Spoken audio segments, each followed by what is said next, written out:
নমস্কার। আজকে সাপ্তাহিক রাশিফল নিয়ে আলোচনা করব। সাপ্তাহিক রাশিফল বলতে 13 মে টু 19 মে। তার আগে বলে রাখি অবশ্যই গ্রহ রাশির ট্রানজিটটা নিয়ে। গ্রহ রাশির ট্রানজিট বলতে এই সপ্তাহেই সূর্যদেব মেষ রাশি ছেড়ে বৃষ রাশিতে যাবে। কবে যাবে? 14/5 মঙ্গলবার 6টা 4 PM অর্থাৎ সন্ধ্যা 6টা 4 যাবে। এরপরে শুক্রদেব যাবে 19 তারিখে অর্থাৎ সপ্তাহের শেষ দিনে 19/5 রবিবার 8টা 51 সকাল 8টা 51 মেষ রাশি ছেড়ে বৃষ রাশিতে যাবে। এই হলো ট্রানজিটটা। এবার বলি 12 রাশি বলার আগে একটু পুরো ট্রানজিটটা বলে রাখি। চন্দ্র 13 তারিখ অনুযায়ী কর্কট রাশিতে থাকবে, কেতু থাকবে আপনার কন্যা রাশিতে, রাহু মঙ্গল থাকবে মীন রাশিতে গঙ্গারক দোষ তৈরি করে, শনি যথারীতি কুম্ভ রাশিতে, আর বৃহস্পতি যথারীতিতে বৃষ রাশিতে গেছেই, এবং বুধ সূর্য শুক্র 13 তারিখে থাকবে মেষ রাশিতে, 14 তারিখে চলে যাচ্ছে সূর্য বৃষ রাশিতে, আর 19 তারিখে শুক্র চলে যাচ্ছে বৃষ রাশি। সেখানে শুক্র বৃহস্পতি সূর্য আবার জুতি তৈরি হবে। এই অবস্থায় সারা সপ্তাহ 12 রাশি কেমন যাবে এটাই আমাদের আলোচনার বিষয়বস্তু।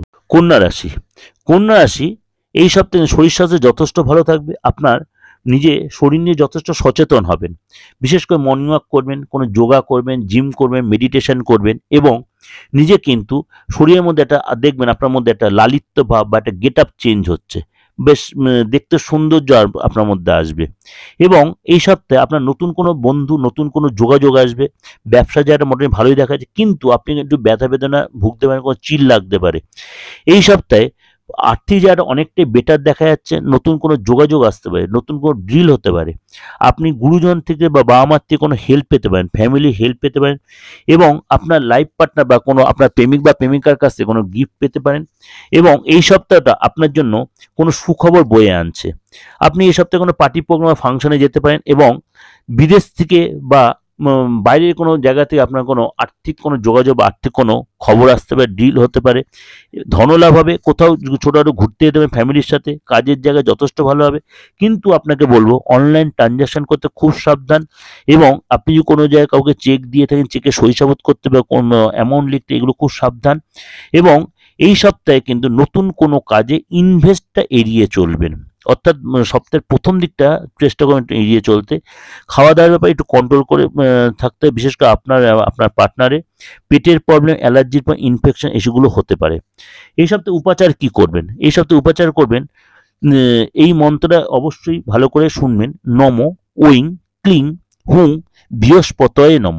নম ঐং ক্লিং হুং বৃহস্পতয়ে নম। এই মন্ত্রটা যদি পান অন্তত পক্ষে 17 বার প্রত্যেক দিন স্নান করে ধোয়া কাজ জামা কাপড় পরে জপ করেন, যেটা আপনার জন্য যথেষ্ট ভালো হবে বা যথেষ্ট ফলপ্রদ।